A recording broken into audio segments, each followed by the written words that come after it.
نحمد و نصلی علی رسول الکریم اما بعد فاعوذ باللہ من الشیطان الرجیم بسم اللہ الرحمن الرحیم۔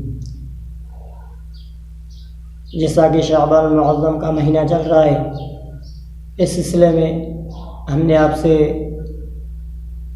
2-3 بات پہلے شیئر کی ہے، اور جن باتوں کی اللہ تبارک و تعالیٰ نے ہمیں توفیق دی وہ میں باتیں آپ کے سامنے پیش کروں گا۔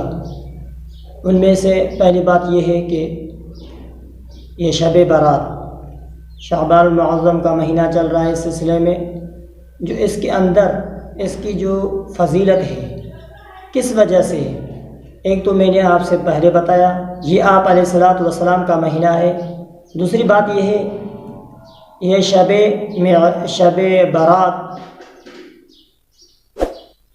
جس کے نام میں نے آپ کو پہلے بتایا 4 نام ہیں، تو اس سلسلے میں شب برات یہ عید کی رات ہے۔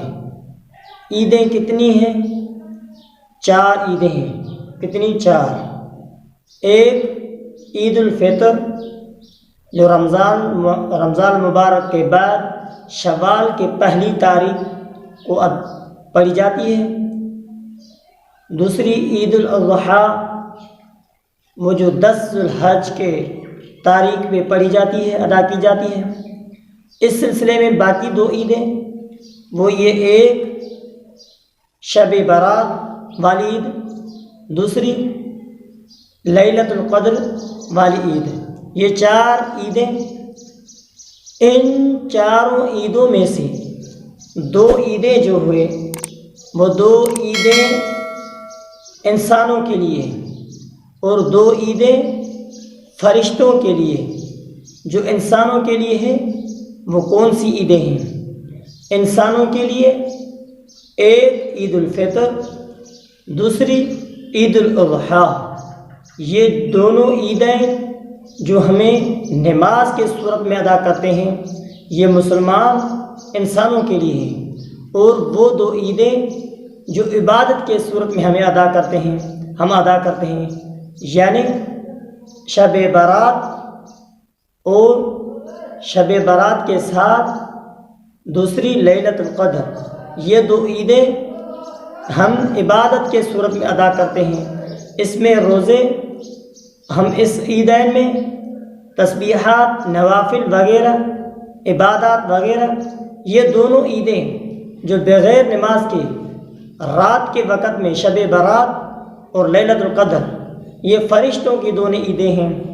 یہ دونوں عیدوں کو ہم بھی عبادت کے طور پہ استعمال کرتے ہیں، کیونکہ اس راتوں میں فرشتے اللہ تبارک و تعالیٰ کے حکم سے زمین پہ 7ویں آسمان سے نیچے اتارا جاتا ہے، اور جو بندہ ان راتوں میں عبادت کرتے ہیں، مثلا جس شخص نے اس رات میں عبادت کی اس کے اعمال لکھے جاتے ہیں۔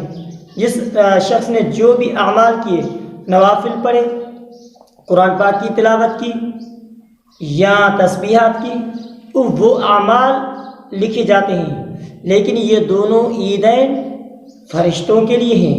وہ دونوں عیدیں جو نماز کی صورت میں پڑھی جاتی ہیں وہ انسانوں کے لیے ہیں۔ ان دونوں عیدوں میں، 4 عیدوں میں فرق یہ ہے، نماز والی عیدیں انسانوں کے لیے، اور یہ رات والی عیدیں شب برات اور لیلۃ القدر یہ فرشتوں کے لیے ہیں۔ یہ 2 عیدوں میں فرق یہ ہے۔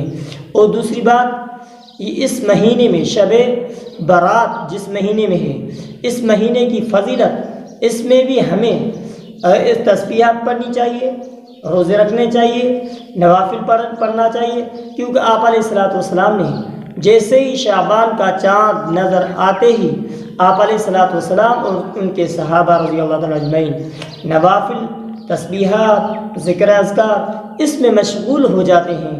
تو حتیٰ کہ اما عائشہ صدیقہ رضی اللہ تعالیٰ عنہ فرماتی ہے کہ ہم قضا ہو جاتے ہیں حیض کے وجہ سے جو ہمارے روزے قضا ہو جاتے ہیں، ان روزوں کو بھی ہم اس مہینے میں رکھتے ہیں حتی الامکان کوشش کر کے، کیونکہ دوسرے مہینے میں ہم نفلی روزے نہیں رکھ سکتے، اسی وجہ سے کہ ہم یہ گمان ہوتا ہے شاید آپ علیہ الصلوۃ والسلام ہمیں بلا لیں، اس وجہ سے ہمیں بلا لے اور ہم روزے میں ہو، تو اس صورت میں نہ حقوق العباد ضبط ہو جاتی ہے، جو قضا ہو جاتے ہیں وہ اس مہینے میں رکھ لیتے ہیں، اور اس کے کافی سارے فضائل ہیں۔ تو ام عائشہ صدیقہ رضی اللہ تعالیٰ عنہ کے روایت کے مطابق اس مہینے کے اندر جو ہم روزے رکھتے ہیں وہ نوافل سب سے زیادہ اس مہینے میں آپ علیہ الصلوۃ والسلام نے بھی روزے رکھے، تسبیحات پڑھے، ذکر اذکار کیے، تو طواف کیے، جو بھی عبادات کے ہیں مسائل ہیں سب سے زیادہ اس مہینے میں خصوصاً آپ علیہ الصلوۃ والسلام، ویسے تو روزے محرم کے 9، 10 یا 10، 11 یہ 2 روزے رکھے جاتے ہیں، اور یوم عرفات کا بھی روزہ رکھا جاتا ہے، اور اسی طرح دوسرے بھی روزے نوافل رکھے جاتے ہیں، لیکن اس مہینے میں ایام بیض یعنی 13، 14، 15 تاریخ کے بھی روزے رکھے جاتے ہیں، لیکن اس مہینے کا جو روزہ ہے اس کی فضیلت ہی اور ہے، اس مہینے میں وظائف اس کی فضیلت اور ہے۔ ایک حدیث میں آتا ہے جو شخص ایک مرتبہ بازار میں یہ کلمہ پڑھے، لا الہ الا اللہ وحدہ لا شریک لہ لہ الملک ولہ الحمد یحیی و یمیت وہو حی لا یموت ابدا ابدا ذو الجلال والاکرام بیدہ الخیر وہو علی کل شیء قدیر، اس بندے کے نام اعمال میں 1,00,000 نیکیاں لکھی جاتی ہے، 1,00,000 گناہ مٹا دیے جاتے ہیں۔ دعا اللہ تبارک سے جو ہم نے کہا قبول مقبول فرمائے۔ واخر دعوانا الحمدللہ رب العالمین۔